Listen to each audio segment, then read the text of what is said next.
Gems of Buddhist Wisdom. Buddhism for Today and Tomorrow. 3. Dr. Nandadeva Wijesekera. There is no doubt at all that Buddhism is needed in the modern world, even though it was proclaimed more than 2,500 years ago.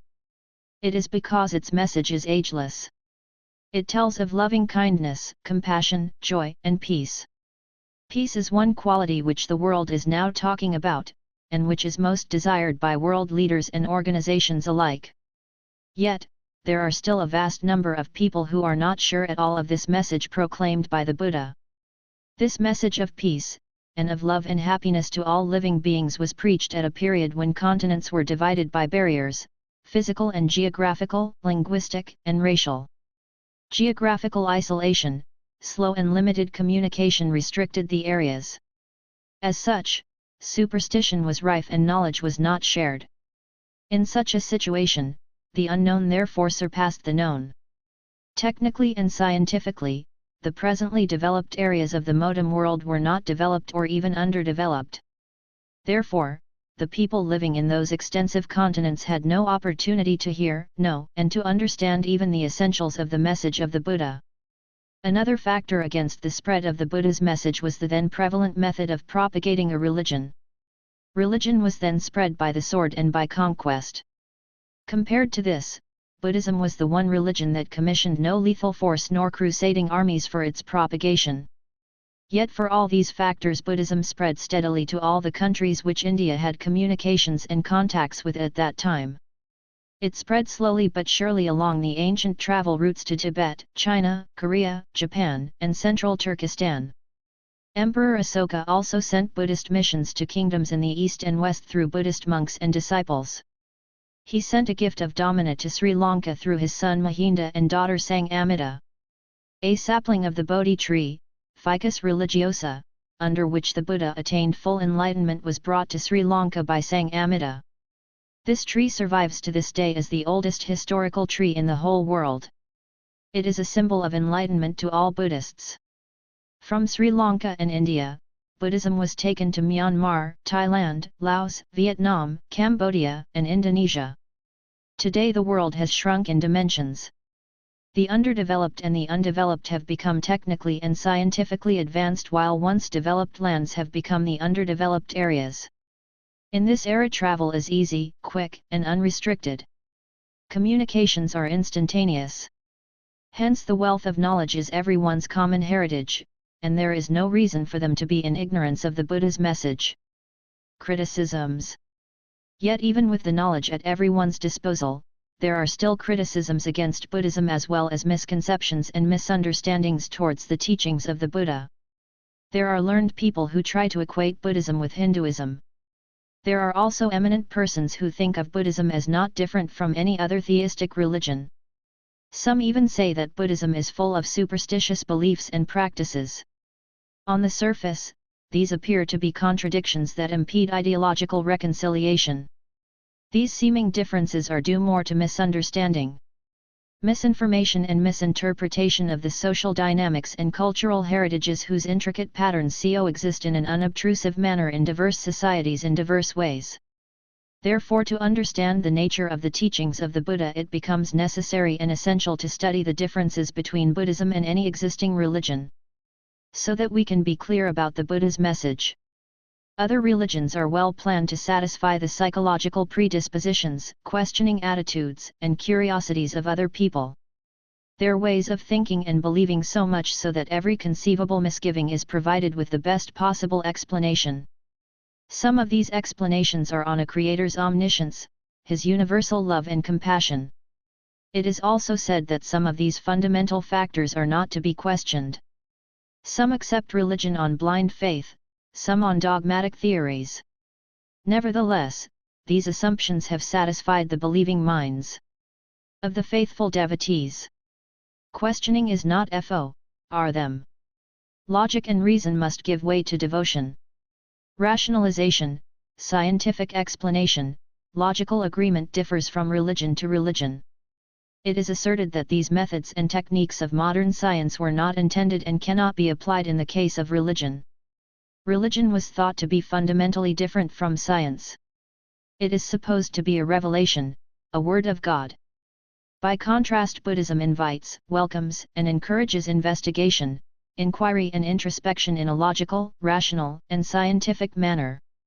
Fias is proven in the famous Kalama Sutta, where the Buddha had said, "O Kalamas, do not go upon what has been acquired by repeated hearing, nor upon tradition, nor upon rumor, nor upon an axiom, nor upon specious reasoning, nor upon a bias towards a notion that has been pondered over, nor upon another's seeming ability, nor upon the consideration, the monk is our teacher." It has often been said against Buddhists that they believe in gods, accept common beliefs, worship trees and images. It is also said with disparagement that the vast majority of its adherents worship elements of heaven and earth, moon and stars.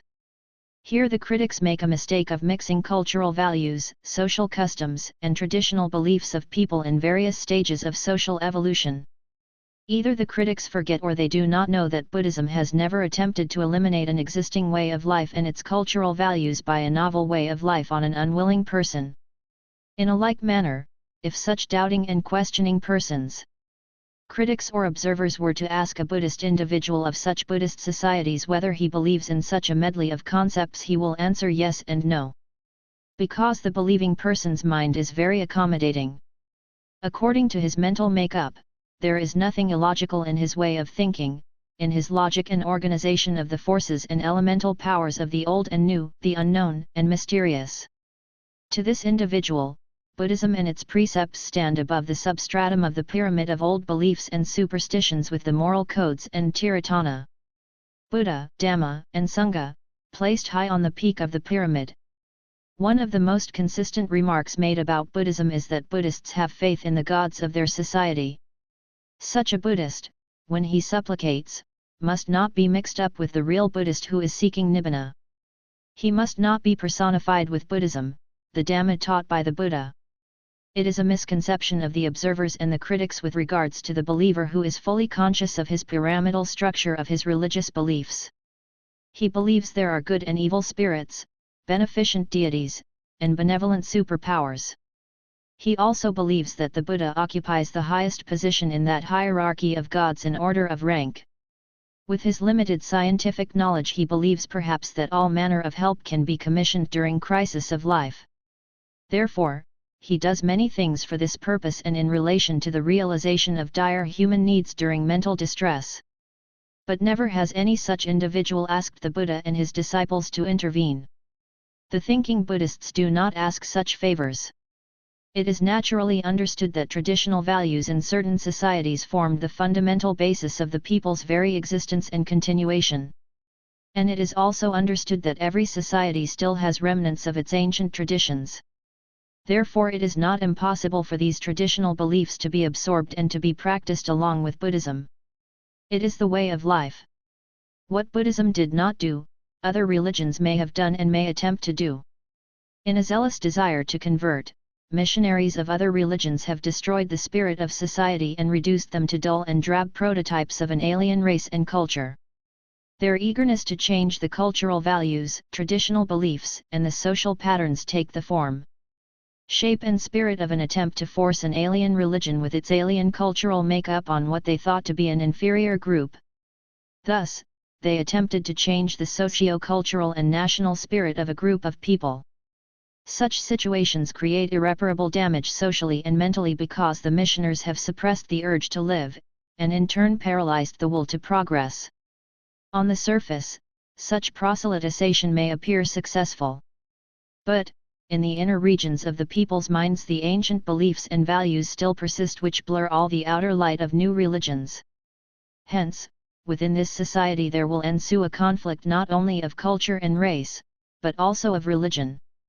Wherever Buddhism found its way or was introduced by the Sangha, community of monks, the teachings of the Buddha were never in conflict with the traditional values of the new societies.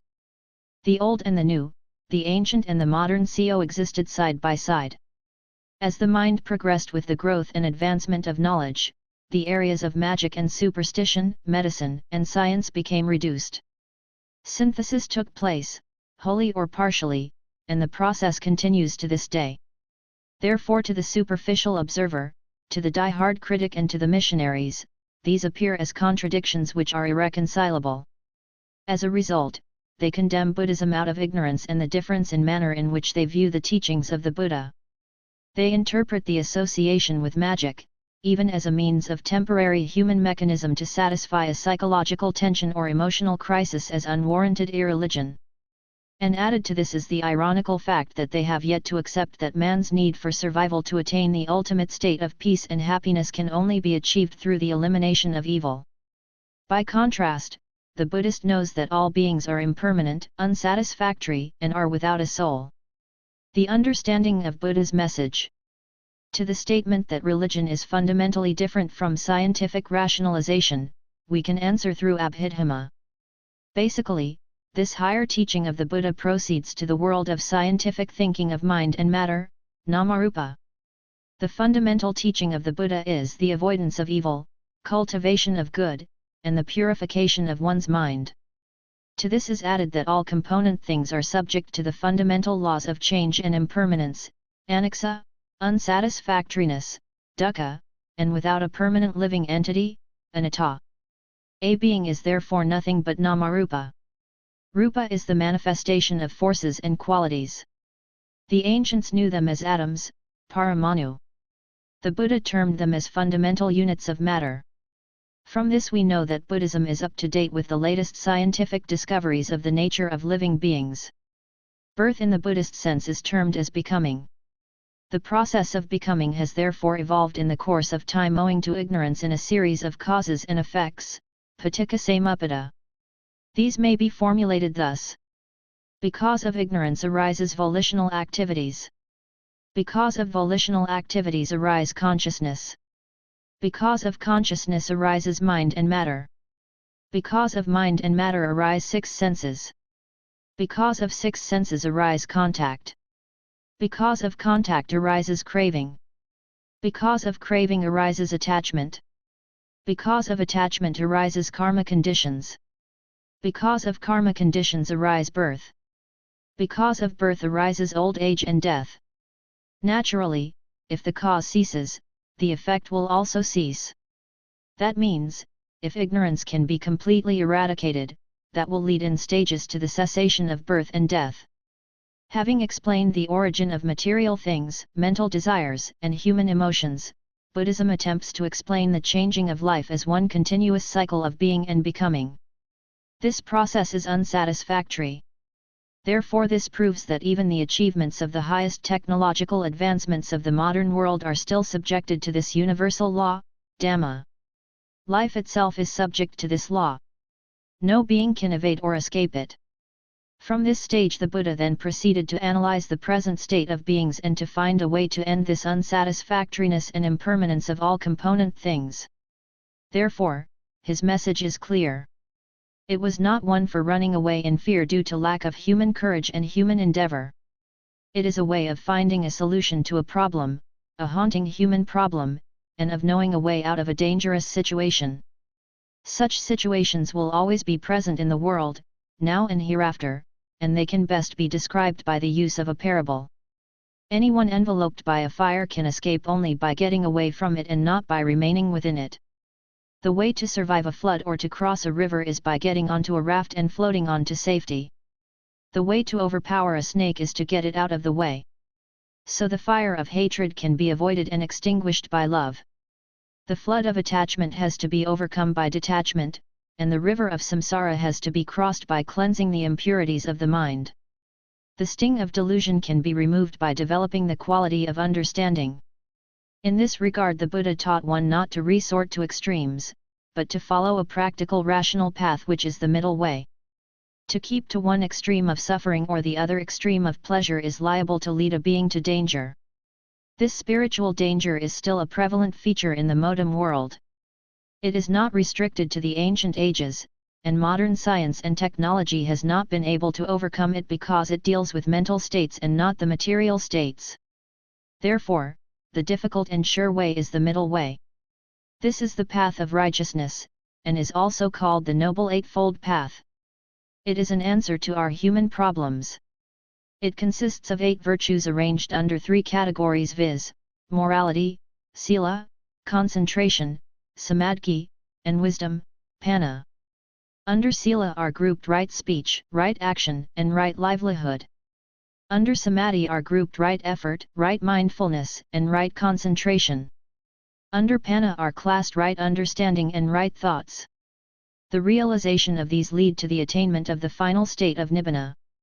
At this stage one is bound to raise the question: why do people want to deny themselves the best things of this life, since the Noble Eightfold Path is difficult to follow? Why should they not enjoy the pleasures of the world with all its happiness? For, after death, what does it matter what happens to anyone? Who knows? Who can tell? In the first place, man is a social animal. He is above all a rational being, the only single species which has enforced its full mastery over its environment, both space and outer space. Even in such a society man cannot live by himself. He has to live with his family, his group. And there can be no orderly life of happiness if everyone always fives in fear of one another. A code of morality is therefore essential for man to five at peace in his society. Today the virtues that remain uppermost in the minds of all living beings are those moral codes preached by religious founders. And more than ever before, the world is fully aware of the dangers facing advanced urban population on account of the horrors of war, racism, inequality, and poverty. These are so interconnected that one finds it difficult to separate one evil from the other. People talk of peace, but they are not averse to going to war and taking life. Life is the most precious gift of nature. Here is little difference between these two species in terms of life elements. So it is hypocritical to talk of peace without talking of abstaining from taking any form of life. Why then are all living creatures excluded from this message of peace to prevent suffering? Is it because man is a superanimal and the rest lesser ones? Is it because man cannot and will not live by bread alone? Is it because man must strive or thrive at the expense of his fellow creatures? In spirit, this is the same argument affecting the minds of the leader of states trying to eliminate weaker ones, the stronger, the less strong. It is the law of the jungle, of the survival of the fittest in terms of physical, chemical, and biological power. It is the same with the other virtues: to abstain from illicit sexual gratification, to abstain from lying, and to abstain from taking intoxicants. As society evolves and as moral values become essential, the 5 precepts, Pancasila, will provide the way of living for man of all present and future societies. The social rational animal must necessarily abandon the primitive way of an amoral life of the irrational beast in order to live in harmony within his society. Some will accept and adopt the moral way sooner than others. Some may do so in parts and some wholly, but in the end humanity will adopt them all. It is doing so already, though not under these names but as a virtuous way of decent living. What man really wishes for all living beings is happiness.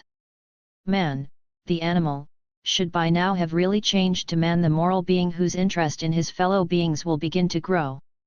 Every nation talks of peace and every person at heart desires peace for himself. But what about others near and far?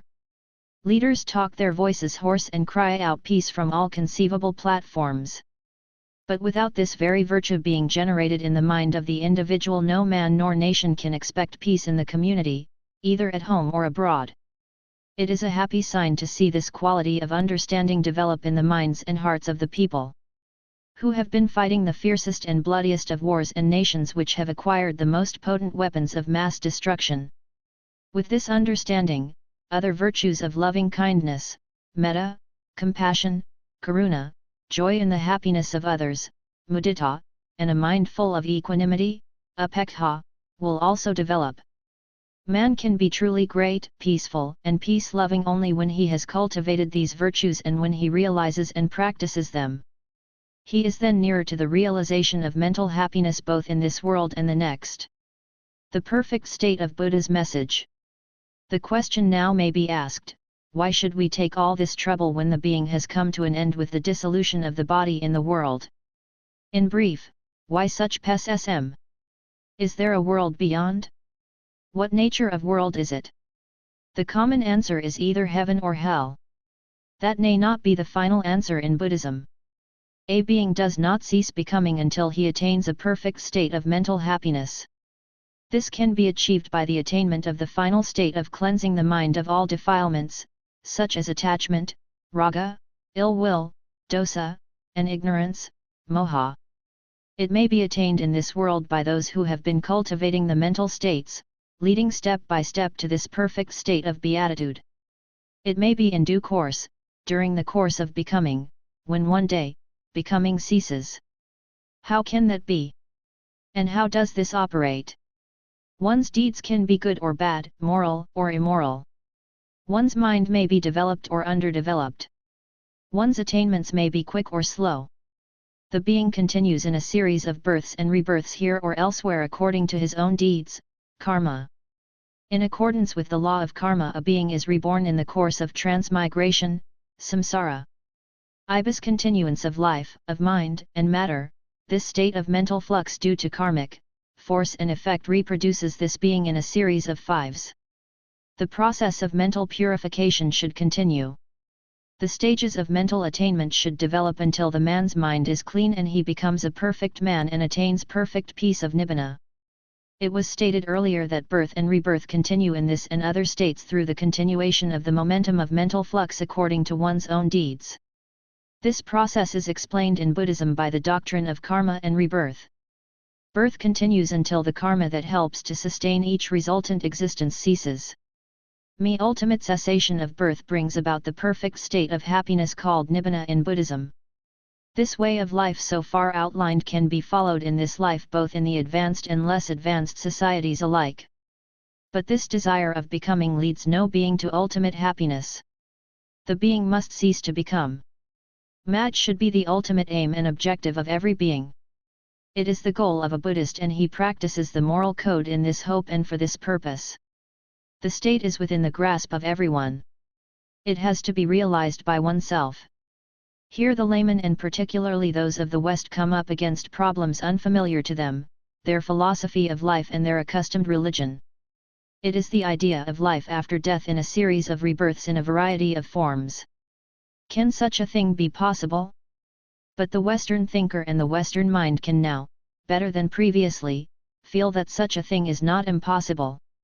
Certain happenings and certain misfortunes in this existence cannot be explained except by such a belief. Certain aptitudes of children at an abnormally young age cannot be explained altogether. So far only transmission of aptitudes through heredity can provide an answer. But the recollection or any remembrance of certain incidents narrated by children present a problem for which a possible explanation may be rebirth. The parapsychologists are studying this phenomenon and the number of cases recorded is increasing. It is of course stated in Buddhism that the knowledge to recollect previous existence, pabnivasanusatinana, is attained during the third stage of meditation. By the person who has attained the 5 kinds of knowledge, panca abhina. So far, those who find it difficult to believe and grasp have found some evidence of practical possibility in rebirth. What about the operative mechanism of this doctrine of rebirth? Karmic potential of the righteous sort or the evil sort is posited as the regenerating power and as the determinant of the continuum of the life cycle. It is not an equation in which the good and evil get cancelled as plus and minus elements, leaving a sum to the debit or credit account. It is a concept whereby the good deed will, somewhere, somehow, someday at some time get its pleasant reward. Likewise the evil deed will get its unpleasant reward. The transmission of this potential karmic force has a medium which is psychic and not physical. It is a psychic process like electrical energy in an electronic device. Its power to reproduce itself is inherent in the very force itself, like electric energy or sound and light waves. Here the particular sound wave or virtual ray of light has within it the entire potential for reproduction of itself if the proper setting is just right to receive it. Perhaps karmic force in action may be explained somewhat like this in ordinary language. The last and final equation is the identity of the karmic force which reproduced the effect, i.e., the resultant new being during the stages of the continuum of life. What about its identity? How can this be explained? These are problems that must find an answer. The layman finds it more difficult to reconcile these elements. And the laymen of the developing and not so developed world find it even more difficult to believe it is possible. It has to be stated that these are philosophical concepts, religious doctrines which have been discussed, debated, and commented upon. An explanation of certain simple things is not possible unless actually realized or experienced by oneself. Light can be explained easily, but a blind man will find it almost impossible to say what it is like. One can describe the way and the means to go to a place. One can even describe what the place is like if one has been there. But no one can feel it or realize it unless one has been there oneself. Likewise, these things are to be realized by the individual for himself and by himself. Buddhism has stated the path preached by the Buddha. It has been explained. Others can be enjoined to follow.